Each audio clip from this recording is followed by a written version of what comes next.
Hello, I'm Andrew Hara, the host of the Bomb Squad. I wanted to tell you about my movies. All are available on Tubi, which is a free streaming service. The last one is a zombie drama about how a pandemic and isolation could drive a group of people mad. When the virus hits, John finds himself alone and scared until he meets Michael, his protector. But when Karina, another survivor, enters the mix, everything that John and Michael knew will be turned on its head. The last one's a zombie virus movie that's somehow even more relevant today. Plus, it has zombies. Check it out. Borderland is a mexploitation film about living in El Paso. When Sarah finds herself in debt to the cartels, she has until sunrise to find some missing monies with the help of her executioner. Borderland is a true midnight movie and a lot of fun. Finally, the documentary Humble Spirits tells the story of the Hahn family, including champion Jennifer Hahn from El Paso, Texas. The entire Hahn family has grown up in the combat sports and has helped shape who they are both in and out of the ring. Humble Spirits, a family of fighters, is the perfect documentary for boxing fans of all ages. Check out Tubi to watch all my films. And now, let's start the show.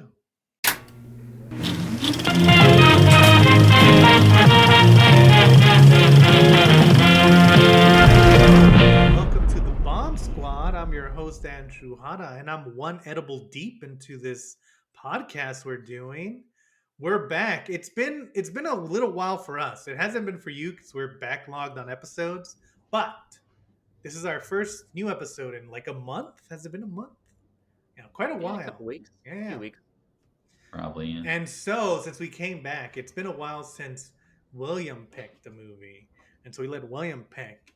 And so, William, tell us what movie you picked and Pick. why. I picked AI from Steven Spielberg. It's definitely been one of my favorite movies since it came out in theaters a long time ago, and I feel like people maybe kind of liked it, but everyone, I don't know, no one really knew exactly what to think about it.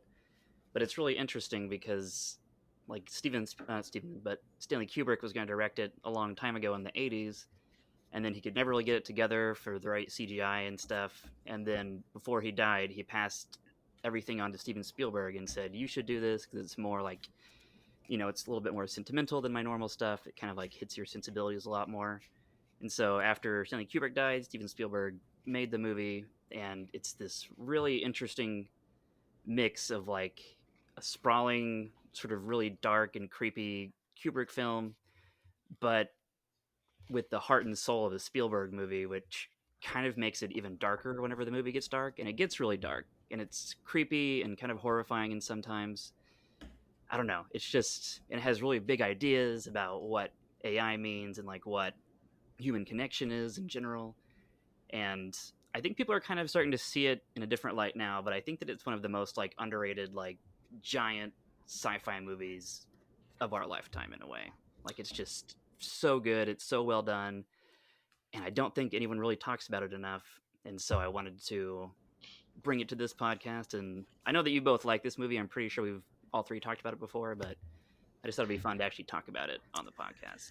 Yeah, yeah. And I think, like, well, and our AI is a 2001 film. It actually came out a few months before a few months after the World Trade Center was struck. And there was like some controversy about whether Spielberg, I know that like at the time, there was like this, like every movie had to decide whether they were going to keep the World Trade Center in their movie or take it out. And it's like, I could see Oh, both yeah. sides of the coin. Spielberg being Spielberg and like loving Americana, of course, left it in, even though it's technically in the future. Um, Yeah.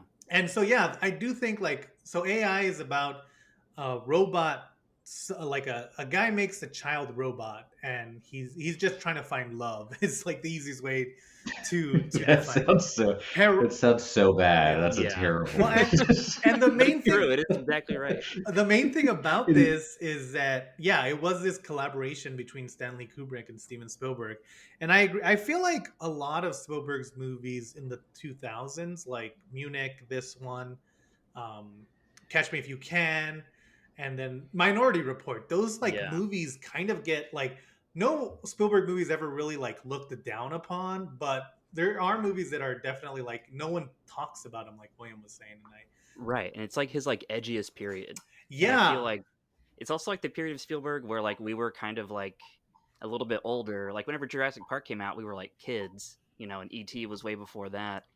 But it's like this was kind of the Spielberg that I knew in the theater was right, like AI, Minority Report, Catch Me If You Can, War of the Worlds, even, and like that was kind of like that's like when I think of Spielberg, like in a more personal way, like that's the Spielberg that I feel is like my favorite time period of Spielberg. oh, Like that's interesting, the yeah, weird sci-fi darkness and like the weird Catch Me If You Can darkness, and Munich is super dark. It was like this like really normally cheery guy minus like Schindler's List, or Saving right, Private Ryan. But it was like you could kind of see like after Schindler's List, like going into Saving Private Ryan and then into these like more idea kind of like dark science fiction movies. It was like you were kind of like watching him grow as like an artist in a big way. Like you were kind of like seeing Yeah. this, I don't know, this strange period that he went through. And then after that, it was like Warhorse and like stuff that wasn't really that exciting anymore. But like that part of like the beginning of the 2000s was like prime Spielberg, like yeah. growth as a man. Well, and I think like it's that thing where Spielberg. I always had described Spielberg as like two directors. You know, you have the crowd pleasing Spielberg, who does like Jurassic Park and Indiana Jones, and then you have the Yeah. more serious Spielberg who does like Schindler's List, and they were always separate. And I feel like this era is really like kind of a mix because even like Minority Yeah. Report is probably his cheeriest of the bunch of these movies, and it's Yeah. not that cheery. It is kind of Right. depressing. It's still pretty fucked up. Yeah. You know what though? Like there is, and I don't know if you really thought about this, but and with the first time I saw it, I didn't think about it either. Probably because like we were all kind of like living through that period. But this movie it's like sci-fi dark or whatever, but it feels very pre 9/11. Like it's like kind of a dark fairy tale. Whereas Minority Report, you're like, oh yeah, this is like 9/11. Like like this Right. is like how shitty it feels like a shitty dystopia the way we all felt after 9/11. Totally. Like Whereas just bleak and like hopeless. my AI does not feel like that. And I almost wonder if that's kind of why it wasn't super successful. It's like, oh, like wrong time to kind of like explore this like dark fairy tale where climate change the thing like is the thing we're worried about, not like war. You know what I mean? Does that make Right. sense? Right. No, I think that's a really Yeah. interesting point. Because that's true. Like Minority Report, like he's on drugs, and it's like nothing good is happening. His kid is dead, Yeah, like and like he the can't trust police, like the anyone. fascist police state, it's like they're Right. like monitoring us. Whereas in AI, it's like you kind of have that, but you kind of have that as a more like abstract, like 90s, like, oh, the future's weird. Yeah. Like Yeah. it definitely tonally feels different to me, Well, and it's I would agree with interesting that.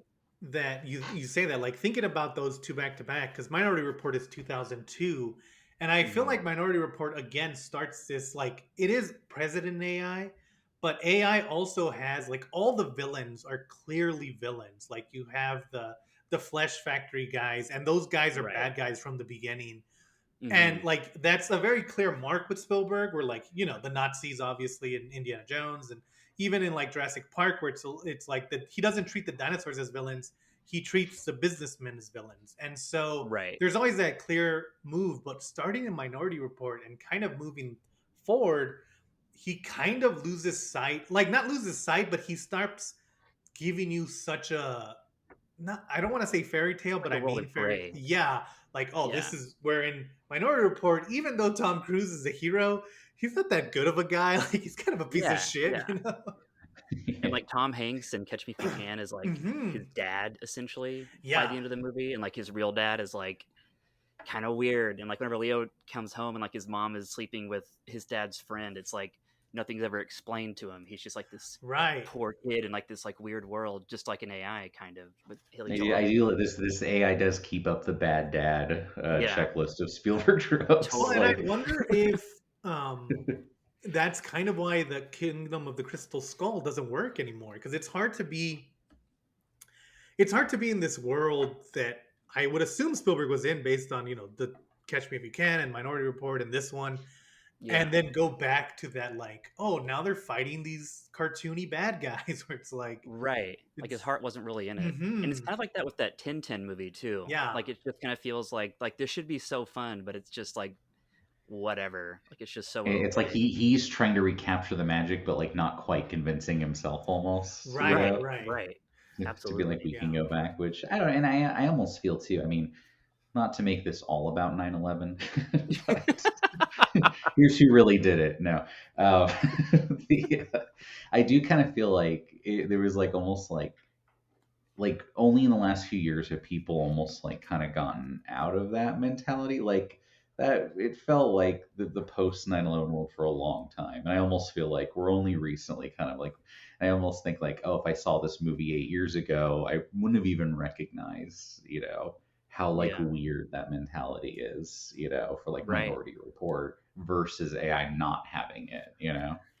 it's like a Yeah. palpable sense. I don't know. It's very weird to me. It Yeah. is weird. Like I mean, you like post 9/11, like Born was huge. Like the Hmm. same kind of like Yeah, moral like everyone's ambiguity. kind of scared and like everyone's like, oh, what about the terrorists? Or like, is the government going too Right. far? And it's like, How you involved almost are didn't we? have that. Yeah. Yeah. Yeah.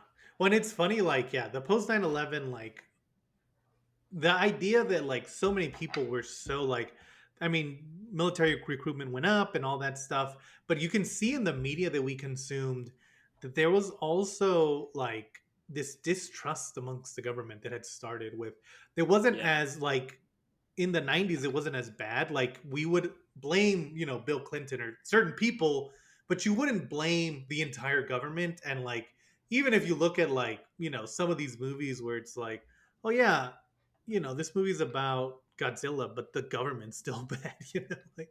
Yeah. Yeah. Yeah, it's like it would almost be like there's like an X-Files thing of like, oh, there's like these certain actors doing conspiracy, not like, oh, the whole government's like a fascist police state. And I Right. almost feel like Right. that was like the shift. Just funny because this movie, and I feel like this is like we're getting to this mentality now, like in the 2020s.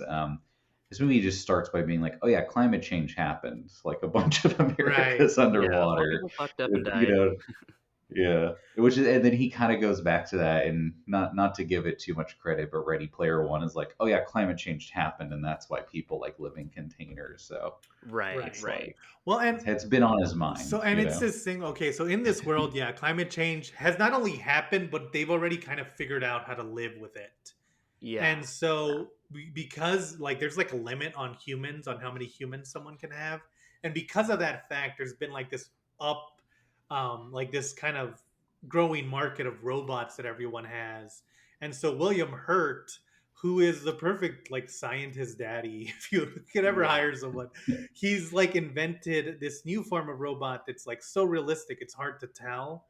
And he's played by Haley Joel Osment, who plays Mhm. the robot in this, David. And so he's created this kid, and they've kind of like they want to see if it'll work or not. And that's kind of how the movie starts.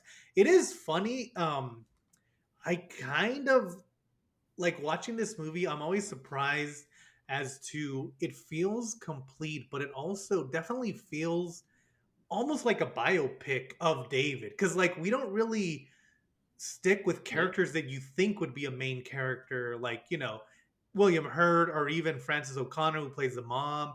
Like, you think that Mhm. we're going to be with these characters for a long time, but the movie will just shift. And so Right. the whole first part of the movie is just David being created, and then them kind of like explaining, like going back and forth as to whether they should even have created him in the first place.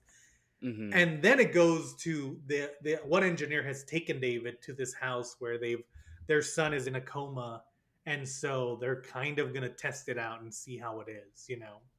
Right. If you can be like some form of like therapeutic replacement, like Yeah. for their child That's who's the shit. Like, cryogenically and frozen at the that's time. like because I don't. Do they not tell you? I thought it was like a reveal that he actually does get like the son does get better at one point, obviously, and like returns. But it's like, man, to have like a replacement son. Like I assumed the son was dead, and then they bring in. So it's like, no, he got better. It's like, oh, you guys got a replacement. He wasn't even dead. Well, I think it's Right. That's in brutal. passing that but again, it's Spielberg's master storytelling where they tell you in passing at the beginning that the kid's not dead, he's just like in a coma.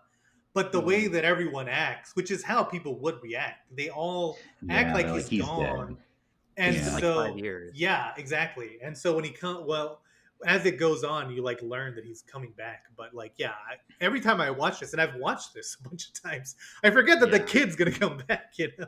It's the little brother from the Lizzie McGuire show. Oh, I Did you guys ever watch know. that? Yeah. Yeah, Hilary Duff's fucking Disney And show. oh my god, I have that not, kid! I but know I just that's said that this funny. movie's more He morally ambiguous, but that kid sucks.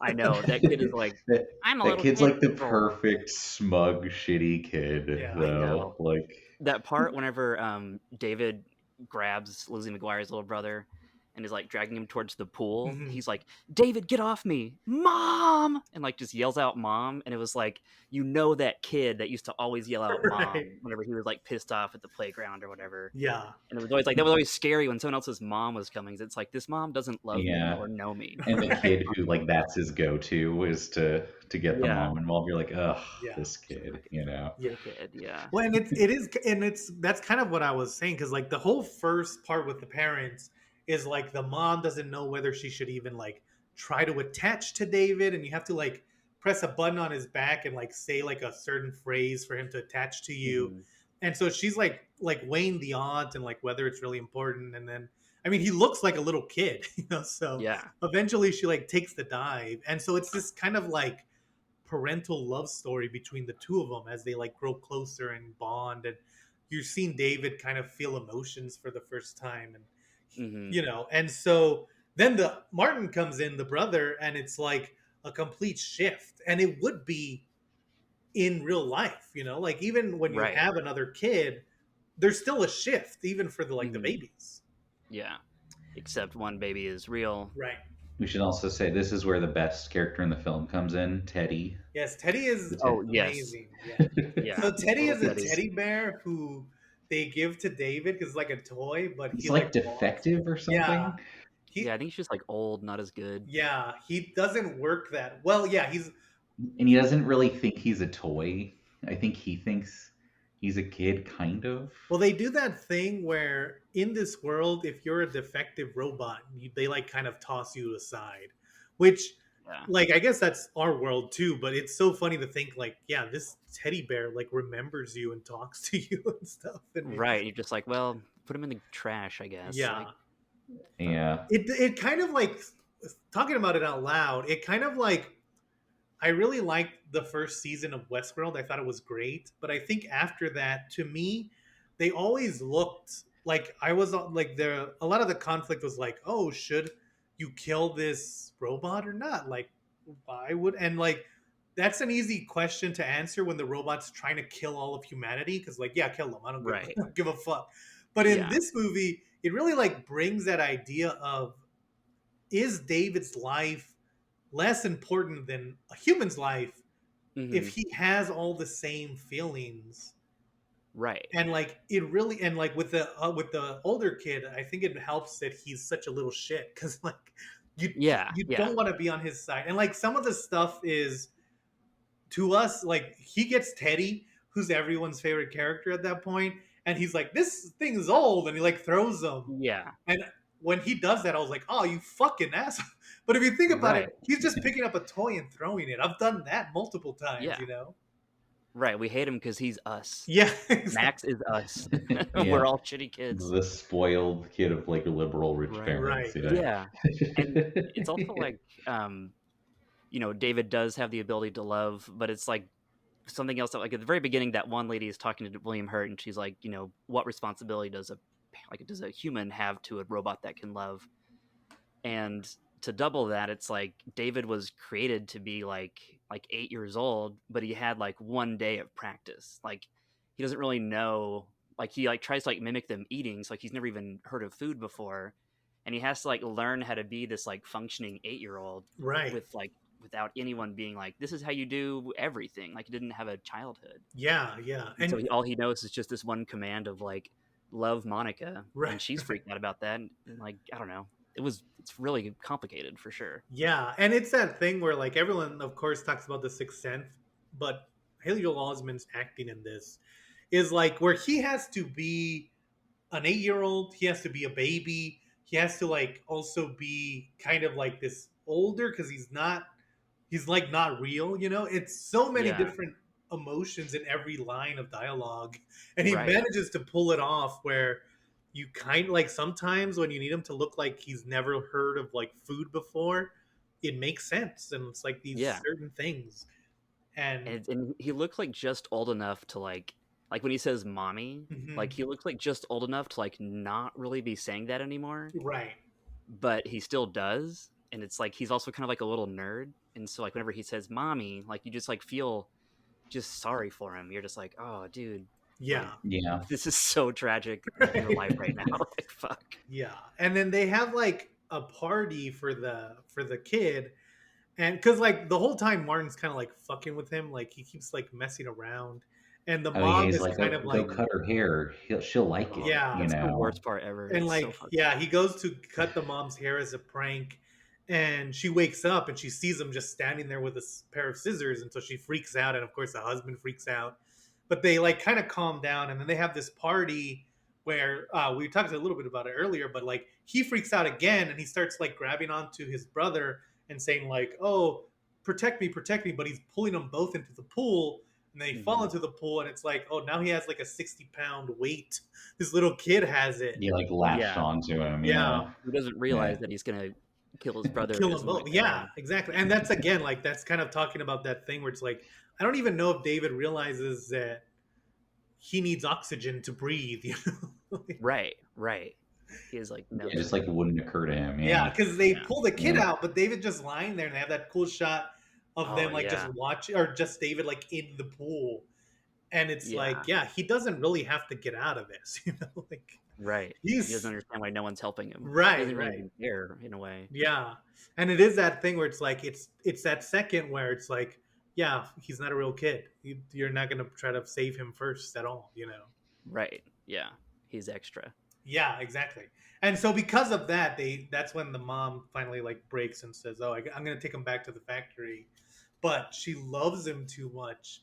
And in one of Mhm. like the worst scenes, she's like trying to, well, emotionally worse, where she I like know. he like tries to leave her and she doesn't want to, and then he's like holding on to her, and she like, and then like people are coming, so she has to tell him to run and not like be around. And it was like her speech about like don't trust any humans Yeah. is so like Yeah. She's like, devastating. oh, I should have prepared you for this. But anyway, good Yeah. luck. She's Sorry. her last words to him is, Yeah. "I'm sorry, I didn't teach you about the world," which is like, Yeah. Yeah. and like this is Spielberg and Kubrick are credited with the screenplay, and it's like perfect, guys. It was a perfect I know. line. Yeah, Yeah. and it's so like because she's so like well-meaning, like, oh, I thought things would just work out because I'm nice, Yeah. and Things they normally work didn't. out in my life. Right, right. Yeah. And something that I thought of too in that scene specifically, just like how because it was like emotionally harrowing, like you're saying, like David being like, "No, I'll be a good boy for you. I'll be real for you." Right. Just like it's so awful, and it's like you want to die the whole time. But it made me think about this thing that I read one time that was about Spielberg talking about Close Encounters of the Third Kind, and he wasn't married and didn't have kids at the time when he wrote that movie. And Richard Dreyfuss just like straight up leaves his family to go and like hunt for aliens. Right, And he like yeah. looked back on it and was just like, if I wrote that now, I would never fucking do that. Like Right. that's the most insane shit I've ever written. And no one called me on it, I guess. But He was like a 20-something guy. It right, this like totally hot makes shot sense. guy. But I wanted this kind of made me feel like I don't know if it was this, but it's like this was kind of like his answer to what he did in the past, like showing like how devastating that parental break actually could be for a child. Yeah, yeah. And I think And like I always thought it was it's really good. funny because I think we might have watched that thing together because I always reference that when I think about Spielberg. Yeah, That it's like just Close Spielberg Encounters. talking about his Yeah, movies. I've Yeah, definitely seen it, you but know. and yeah, yeah. it reminded. I also thought about that when I was thinking about the World Trade Center thing because if you've seen that clip and you've seen that Spielberg like after that he talks about how like you go with the person you are now is never going to be the person who you were when you made that movie or when you're going to make Yeah, this one.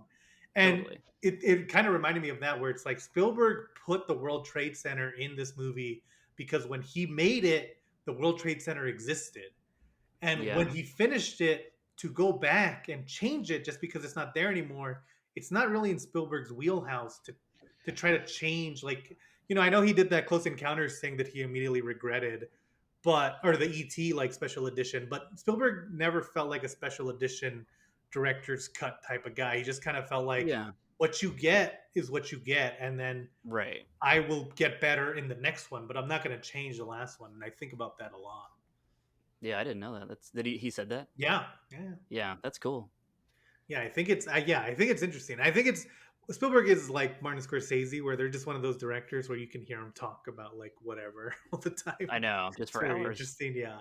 So from that point, once David leaves the mom, I should say though, Oh, yeah. the funniest part of that whole special is when they ask him about Jurassic Park 2, and he's like, "Yeah, it was fun to do T-Rex in San Diego. What do you want from me?" Oh, Because that's the only good part of that movie. You Yeah. know? And even he knew it. He's like, "Look, it's fine. yeah. You've I- seen work, trust me. I I wish, wanted T-Rex chasing cars." yeah, Yeah. I wish that like I have the Criterion collection. I wish that they would like release it on there because that was Martin Scorsese did one too where he went through all his films and talked about them, and I know like it was just interesting to hear them like look back on their own shit and be like, oh yeah, I did this movie because I wanted to be a priest, and then I didn't get to be a priest, so I made Mean Streets. It's like, Yeah. it's a hell of a fucking like job positions that you had.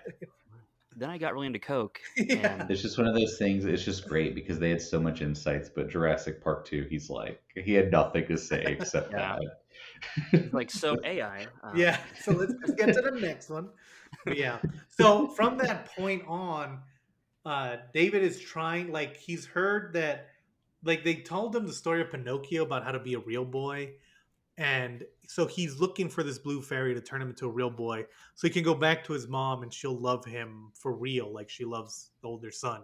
So that's the entire movie, is like the whole plot of it is him trying to like find this blue fairy to turn him into a real And boy. what's funny because he asks to bring Teddy with him before he knows he's being like ditched, and she's like, "Yeah, that's fine." Like, because she also doesn't think of Teddy as anything but a toy, and it's like kind of funny Right. how it's like she's not as shitty as her son, but she still arrives at the same conclusions. Yeah. You know? Yeah, totally. Yeah. Yeah. And so, yeah, and I Teddy think saves the day. Teddy is there a Mhm. bunch of times. Teddy's like the best. And like I think everyone loves Teddy because he walks like how you think a teddy bear would He walk. like waddles. Yeah. Yeah. And so he's never not adorable.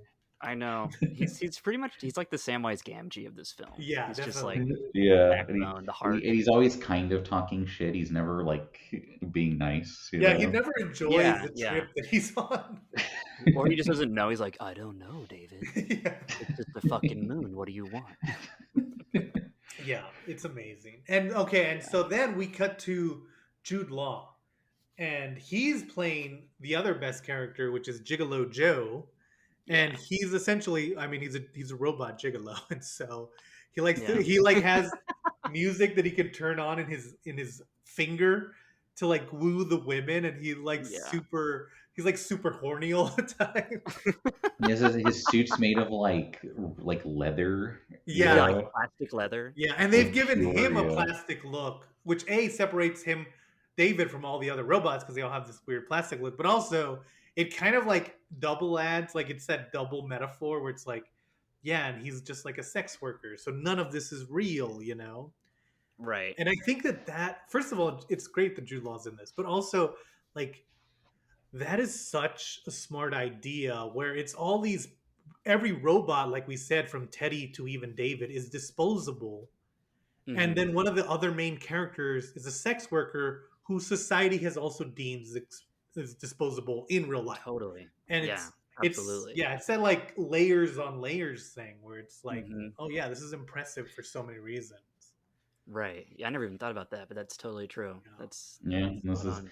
there is like I think there's only like one scene where you kind of get his underlying like motivation, like where he's talking to David later. He's like, "Oh yeah, no, someday we're gonna we're gonna outlive them. Yeah. Like their days are numbered, and they know Right, it, and that's right. why they're scared of us." hmm And then you eventually find out he's correct. You know, that's like Right. the interesting thing is like they're just harboring this resentment, kind of knowing like, no, we'll be fine. Yeah. Like, Right. And that scene's great too because he starts off by saying they built us too fast and too many of us. Yeah. And it's like, Too smart, too fast. yeah, in that speech, he kind of like sums up humanity's hubris and like, you know, in just Yeah. one sentence of we So did I this to like to ourselves. imagine Yeah. they never filmed it, but I'd like to imagine there's a scene, later after Gigolo Joe leaves him where it's him like just gunning down the bullies from the pool that were like making fun of David. It's just Yeah. him getting his revenge on humanity. Yeah. Yeah. He's like, what do you know? And it's yeah. And then Jude Law meets the first incel because he like goes to this guy's to his appointment, and the girl's wife is there, and she's like murdered him, or he's murdered his wife, and so it's on Yeah, like that's why Jude Law runs from like the authorities because because he knows he'll be blamed for yeah, it, and the guy doesn't even like, he literally is like, all right, Joe, bye. He like walks out of the room because yeah, like he he Yeah, knows not knows, that. worried right. about it. Yeah, And it's that guy, Elliot from Just yeah, Shoot it's Me. Elliot from Just Shoot Me, but he plays it so creepy. Like him just Yeah. standing there, and he's like, the whole time he's talking to David, but he's talking at his wife. And it's such a creepy performance. Like he kisses her dead body that he's murdered, Like Yeah. Yeah. Oh, and I love that part whenever Joe like doesn't know that she's dead yet, and he's like, "Oh, Barbara, is that a tear?" And he like puts his finger up to the screen, and like he hasn't seen it yet. yeah, But it's like you just like see like that little hint of blood, right. but it's like right in front of the camera, and like, oh, that was like Yeah. that whole scene is shot just like so noir Yeah. and like so cool. Like the intro to Gigolo Joe is like unparalleled. Yeah, Like, it's that's like so the most great. stylish part of the movie for sure. Right. Because up until this point, I mean, you've seen David, you've seen a couple of things, but it's been very grounded in the now. Like they live in a house, Mhm. there's a pool, but there's nothing really big. But Gigolo Right, Joe, besides their car, you would know it's the future. yeah, exactly. But Gigolo Joe like solves the question because he lives in like Future Town, and, Yeah. and everyone's a robot, and you have like these cool looking robots walking around, and Mhm. so it definitely like it's good that they take a while to get there because you like to jump into that would be like quite a shock. But again, I mean, it is Spielberg, Right. Yeah. And it's also like just what we were just talking about. Like whenever like the last line Francis O'Connor says is, "I'm sorry I didn't teach you about the world," and then we jump right from Yeah. David like looking into the rearview mirror of the car to like Gigolo Joe, and it's like this is Oh my where god, David yeah. is. Yeah, now. like this is This how the bad it world. is for all the non-rich people. And I didn't Yeah. even Yeah, think about yeah. that, and that's Now we're so cyberpunk. smart. Yeah. Yeah. And so from there it becomes more of a chase because then David and Jude Law link up, and then they're being chased by humans. Because like, if you get stopped by a human, you're really just fucked because they're either going to take you back to the factory to reprogram you, or there's like this group of humans who hate robots and they like have fun destroying them, and that's Yeah, who the they. Fletcher. It's basically like a MAGA rally, honestly. Yeah, it You can really Yeah, call that. seriously. It's like, they've always been that way, and they still are in AI. It's Brendan Glee. I actually did not remember because they have like it's a moon like shaped like Like hot air flying. balloon. Yeah. Hot air Yeah. balloon, and they also have like wolf cyber bikes that they like Right. ride through the forest to like That hunt you shoot down. I was like, magnets. I did not remember like how much like thought was put into this. And there's that cool know? scene where they put the camera like on the wolf's head of the motorcycle, like driving through Yeah, the. it's like, oh yeah, like Oh, a yeah. future redneck Yeah. would think this is the sickest thing Yeah, ever. you just see Yeah. the wolf's know? head like framing the shot. It's so funny. Yeah, Yeah. and But I Yeah. really liked that they made Brendan Gleeson like the head of that, because I feel like even if they're not, like, if like there's always that thing with like Americans where we hear like a European accent and like all of a sudden they're just Right. like elevated somehow, and it's like if he would have just been like a big redneck guy, like we wouldn't have been as interested. But I think that giving him like a Scottish accent kind of like adds a weird air of trust and also a mystique kind of to Brendan Gleeson. So it's like, he's bad and he's You're killing like, oh, he's like robots. educated, Yeah. and then Right. It's like there must be a you find purpose out like there. he's not. Yeah. yeah. Right. I will So that was say, cool. so like they run this fair where they just kill robots, and like I will say, one of the only missteps I think this movie has is that the first robot we see that gets horribly maimed is played by Chris Rock. He looks like Chris Rock. Yeah. Yeah. He's like talking. This joke isn't even good. Maybe don't shoot me out of this thing, please. Don't shoot me. Like that's Yeah, the joke. he's doing Even the Chris joke. Rock level shtick, And it's like it honestly feels like that scene in Return of the Jedi where they're destroying all the robots and you just hear them like, "Help me!" and they like put the Yeah. lava. And it's just like Yeah. it's such like because it's such like it's so horrifying to see like they capture them and they like take them and they're like we're taking them to the flesh fair and like there's people cheering and there's fire everywhere Mhm. and then just Chris Rock as a robot just shows Yeah. up. Just haha. Yeah, part they of the almost concept, they right? should have because then when the little girl meets him and thinks he's a real boy because he thinks he's a real boy, it's like oh that's Yeah. like the great scene like that's Mhm. where like it starts to be like okay this is great. But yeah, Yeah. totally it's all over. It almost like that scene is such a weird tonal misstep. I was thinking of like oh this is still like a good version of Black Mirror. But Right. like Yeah. this is like dumb like Black Mirror, but like if a smart person wrote and directed it, Yeah. But see, but it I'll still You feel works. like say, that scene changed it? oh, that's when it changed for you, Josh. Oh no, that scene where I was like, "Ooh, is this scene dumber than I remember?" But then when the girl shows up, I'm like, "Oh no, no, okay, this is good. This is just Oh, like yeah. it Yeah. just starts kind of like Well, and I you will know." even Yeah, the whole say, flesh fair part is yeah. oh, go what you Oh, gonna I say. was even gonna say like the scene because there's one lady who has the coolest design out of all the robots to me. She's like missing half her head, and she's like a Yeah. defunct nanny bot. And so she sees David, and since he looks so much like a human, she thinks that he's a human, and she's like trying to get them to hire her to be the nanny. And Mhm. so then when they're in the flesh fair, she has this scene where she's like on the target and they're gonna spill lava on her or like acid on her. And she like sees David and she's smiling at him because she's like trying to reassure him because that's her whole job as a nanny. And then her Yeah. face starts to melt, but she can't stop trying to smile at David. And it's like this thing where these humans are like destroying these robots, but the robots, their only function is to work to make the humans' lives better. And so I Right, to think serve. Yeah. yeah, Yeah. and I think that's what makes this like these scenes so horrifying and just David's quest in Mhm. general, where it's Yeah. like these every human has such like weird motives and like they have like a bunch of like backstory, but like the robots just want to love and be recognized and not Right. have They're like acid. really confused by the humans' indifference to everything. Yeah, yeah, Like and they I don't understand like why you would make me and then turn like it's like whenever humans are just like, why God, you know? yeah. Like it's like the robots are just like, what the fuck, dude? But we're gonna outlive you, so whatever. Right, right. Which is kind of like how we feel about the idea of God in a way. Yeah, yeah.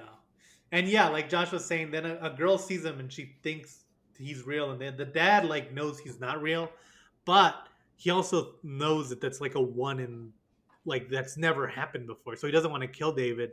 But Brendan Gleeson is total maggoed up, and he like hates him, and so he's like, He says this is a double line, but I was like, no, they would say something this dumb. Let he who is without sin cast the Oh first "Oh yeah. yeah, no, stone. that's Yeah. Because he great." wants them to like pelt him with rocks, Yeah, but they're like, let Yeah. that kid go because they don't believe him. because he look Yeah. and he's Yeah. holding on to Jude Law because he's scared and he won't let go, and so Jude Law's just kind of stuck with him.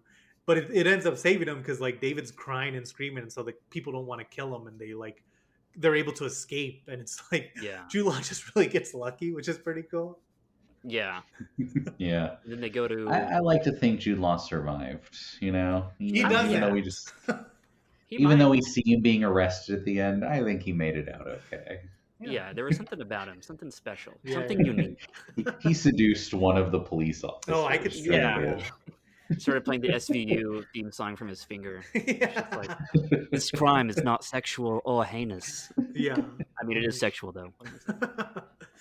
And yeah, so they go to like that Rebelville where they're like Jude Law again because they're all robots. He doesn't necessarily disbelieve David right away, and so he's like, "Oh, let's go figure out who this blue fairy is." We Yeah. should say too, because this is the best movie he's ever been in. They catch a ride with Adrian Grenier from Entourage. Oh yeah. Good old Vince. And isn't he like He's going on to his way to this? Hollywood. Isn't he going to the city for like 18th birthday or something?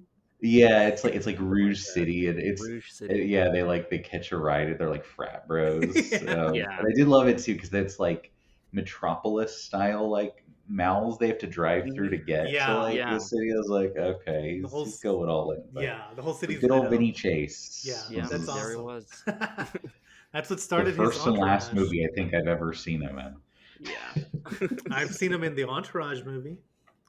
Oh, I actually haven't seen it. So someday when we do the Yeah. Entourage podcast, we'll get to the Yeah. Entourage movie. Yeah, when we do give Let's Hug It Out, bitch, the Entourage podcast. Yeah. I want to be your superhero. Yeah, I wanna be your superhero. But yeah, so they go to this Scrooge city, and another funny thing that happens is this is very like late 90s, early 2000s, where they go into this room and they meet this like hologram, and it's supposed to be like a computer animated like robot that has a personality, and so it's played by Robin Williams. And I feel like every time you kind of saw a character like that in the 90s, it was played by Robin Williams, and he kind of Yeah. Doctor No, but it's K-N-O-W. Yeah. Yeah. Yeah. This was the most dystopian part to me because you have to pay like $2 to Google something, and I was like, Right. oh god, Right. this is the true nightmare. And the whole They would time make he's a trying to fucking trick fortune. you into using your questions. Yeah. Yeah. He's like not even Yeah. on your side. Because for like $2, you get 7 questions, but the robot would try to get you to waste those questions, so you have to pay more money. It's Yeah. like if Elon Musk had designed Google. Yeah, like it's I know. just a shitty thing that doesn't work. It takes your money. Yeah. Yeah. But it was working fine. Right. And so they eventually like they're talking, and they find out that there is a blue fairy in like old New York. And it's funny because they keep calling it Manhattan because Mhm. it's the place of it was a place of men, and they've hidden it from the Yeah. robots because it's like a The no end of the go. world. Yeah. Yeah, it was like flooded. I also love in this because David keeps having to call Gigolo Joe's attention because he keeps like going back into like Gigolo prostitute Joe. mode when Yeah, he sees like yeah. lonely women. And he Yeah. goes like, no, come on, you know. Yeah. And I love how down he is to like cut it out. He's like, "Oh yeah, you're my fucking bro. Like, let's do this." Like yeah, he's yeah, so he's on just like David's easily side. distracted. Yeah. Yeah, he's like the coolest dude Yeah, like ever. he's amazing. Yeah, I love. Yeah, And so like then the cops come and they steal a cop car and they kind of go out to the city, and that's where they again meet William Hurt, which is interesting because like it's funny that William Hurt comes back when no one else really does, but yeah, This is also great because it's the first like because David's kind of like you feel sorry for him because you're like, oh, he is just a lost little kid, and then he meets his doppelganger and he Yeah. goes berserk. yeah. he And, destroys like, that kid's murders face. him. Yeah. Yeah, Like, it's blood like comes out. oh yeah, he is still a robot and like Right. Yeah. And there, was it goes back to that primary. part at the very beginning, whenever right after the scissors incident happens, the Monica and the dad are arguing, and they're just like, "Well, he's just this little robot boy. Like, let's just keep him." And the dad's like, "Well, if he can love, then like, why can't he hate? Right. Like, we should assume that he should have the power to get mad Right. if he can love." And it's like at that part, whenever he realizes that he's no longer a one of a kind, unique little boy, it's like then you see the hate. But it's like the hate that like his dreams are shattered. Like he doesn't even like really hate that robot. I don't think it's like now like his life quest is like shattered, and he's Yeah. like not sure what to do anymore. Yeah. We should also say too. This is also another one of the rare missteps of this movie. There's like a random scene with William Hurt in the middle where he has like a team, and it's the guy Agent Coulson from like the Marvel Yeah. movies. Oh yeah. He's like, hey, they're like, oh, David's out in the We woods. found him. And Yeah. William Hurt's like, keep an eye on him, and then later when David gets to William Hurt, it's like, oh yeah, my team just changed the Google search to tell you to come here, and it's like, oh, they Yeah. weren't gonna like save him when he was about to be like tortured to death. like, Right, like, what? let's see what Like, that's happens. such a weird, like, just take that seat out, you Yeah. know? And Yeah. because Because even you never like see them again, either, Right. you know? even the rationale, like I like the idea that they were keeping an eye on him because again, it's like you're a robot, dude. We have like a processing chip in your head to follow you, but Yeah, again, like he didn't want to do anything to David. Like he didn't want to help him in any way other than at the very end. And it's kind of this thing where it's like, yeah, he's still kind of, I mean, at this point we love David. So it feels like he's a piece of shit. But again, it's like he's just following, like he's just using the Find My Phone app on his Right. iPhone. yeah, Right. or Well, and the- it's almost like to me it undercuts because it's like, oh, the idea that David found his way to his creator is kind of like that's the fairy tale structure.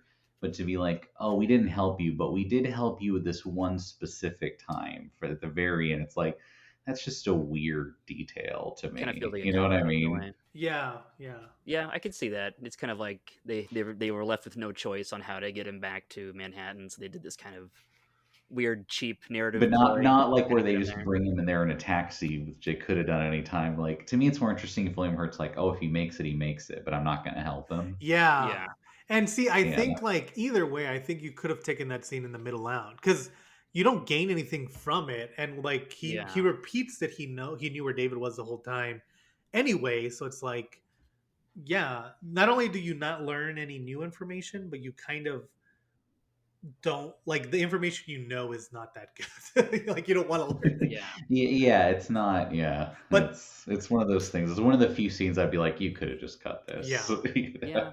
And I guess it's kind of like it kind of mirrors like God's plan for everybody in a way too. Like God works in mysterious ways, and like why would he do one thing and like not do another thing?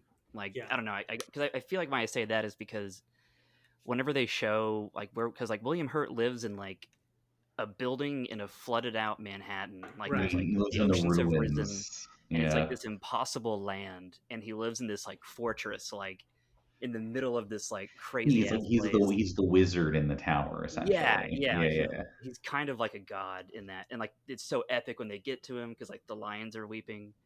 So I do agree that I do think it is kind of a little bit of a cheap shot that he only changed the Google thing.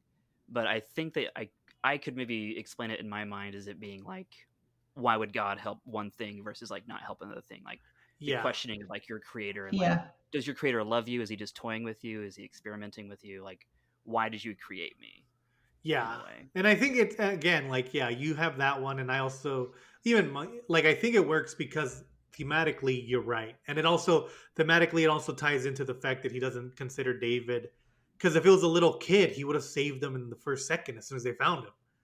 But it's Yeah. just a piece of equipment, so he was more interested in how David would react than actually keeping David safe, which again Yeah. ties into the theme of humans don't care about these robots at all.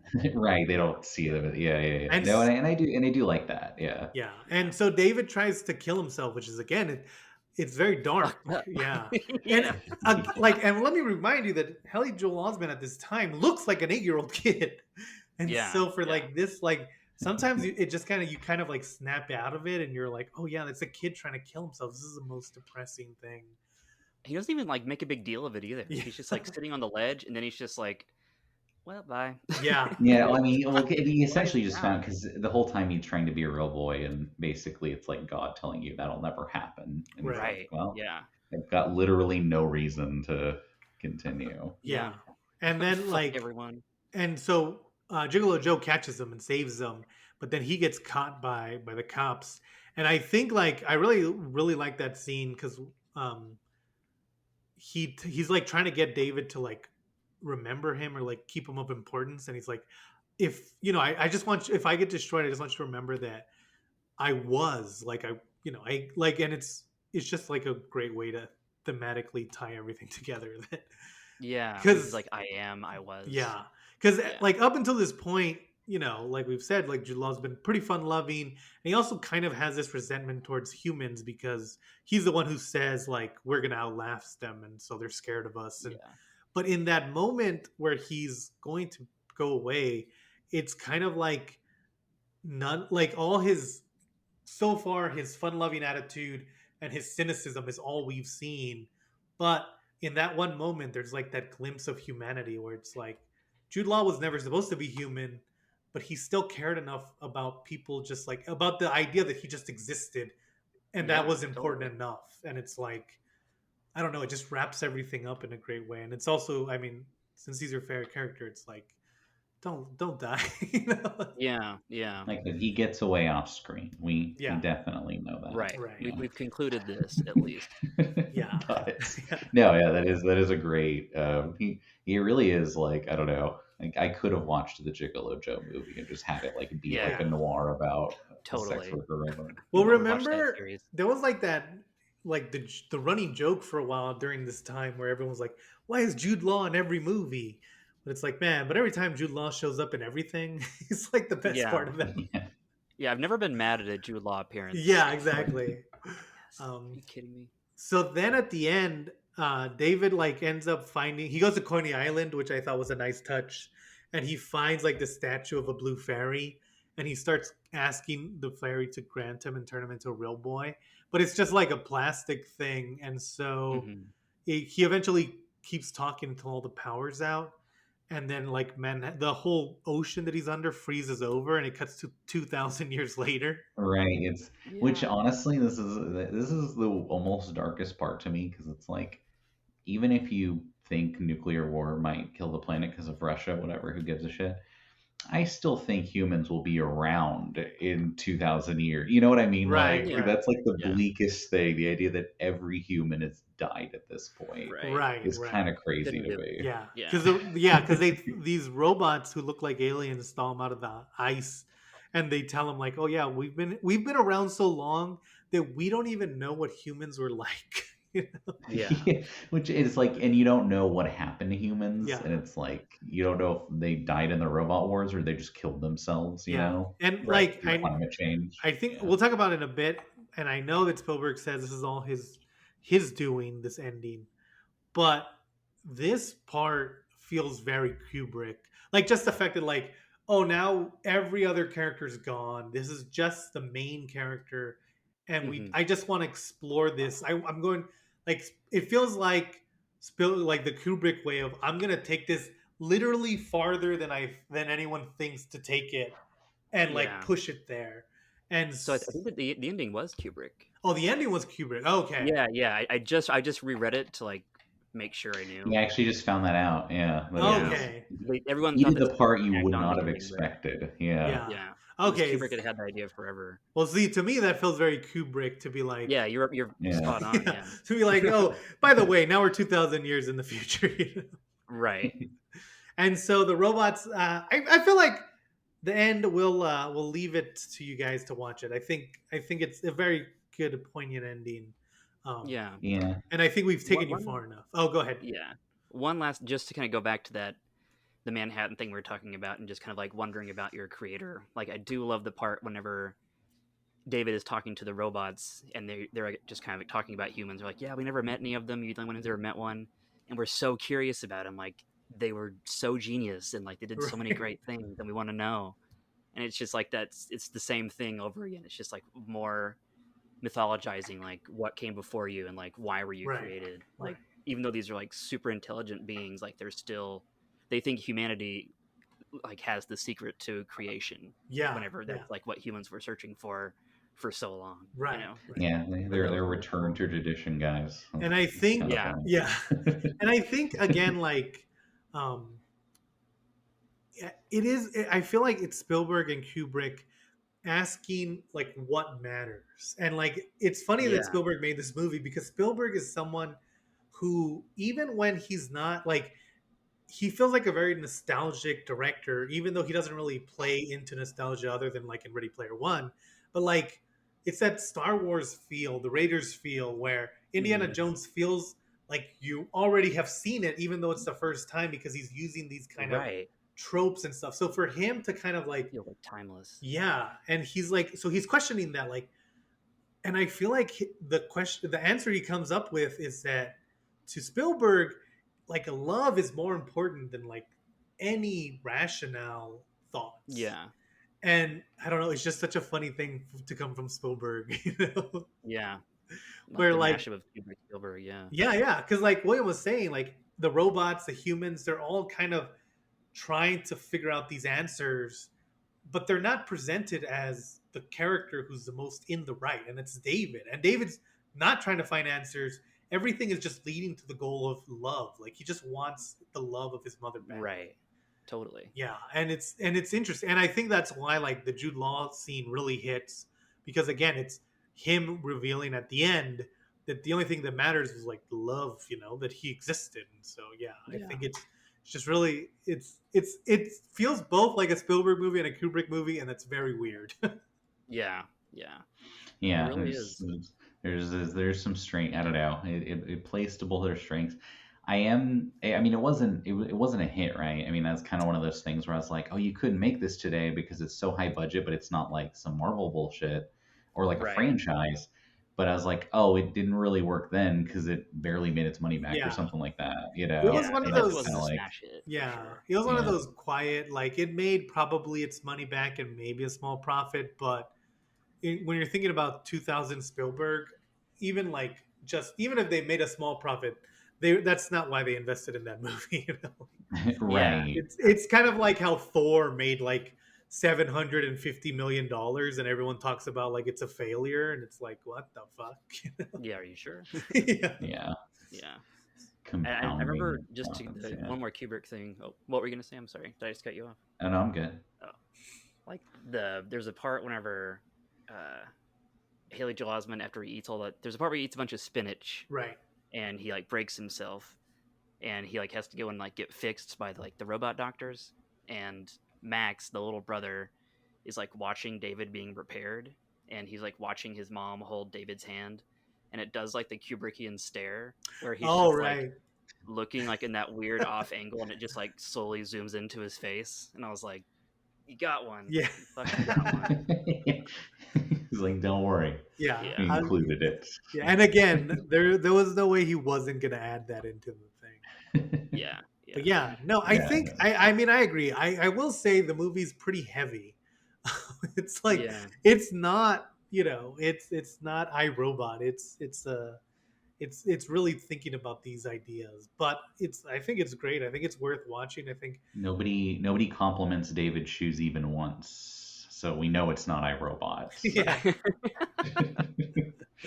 And I think oh, I was gonna say this, and I hadn't thought about it, and we don't have time this year, but maybe next year, because you know what I think would be a great double feature with AI is Chappie, the oh the yeah. movie I thought with Chappie was pretty good. Oh, yeah, I love I Chappie. think, Yeah, and I think it's dealing with the same themes, but the director goes a very different way with it, and maybe that'll be yeah, like a tease for an upcoming episode. You're 'Cause- you're like, you yeah, know, it'll be a great double feature. This and yeah, K-Pax. That we yeah. really need to do a deep dive on I K-Pax. know the world's been waiting for it.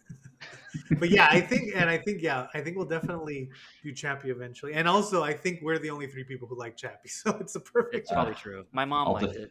I'll defend it every day, Yeah, Yeah, and I do. any movie that I thought it was puts good. Mexican cholos into the middle of South Africa, you've got it. You did it. Yeah. But yeah, well, thanks, guys. We have some fun stuff coming up for the end of the year. But yeah, thanks for joining us on the Bomb Squad. We'll see you next time. Thanks for watching the Bomb Squad. Please, while you're here, give us a like and a subscribe. We really appreciate it and it means a lot.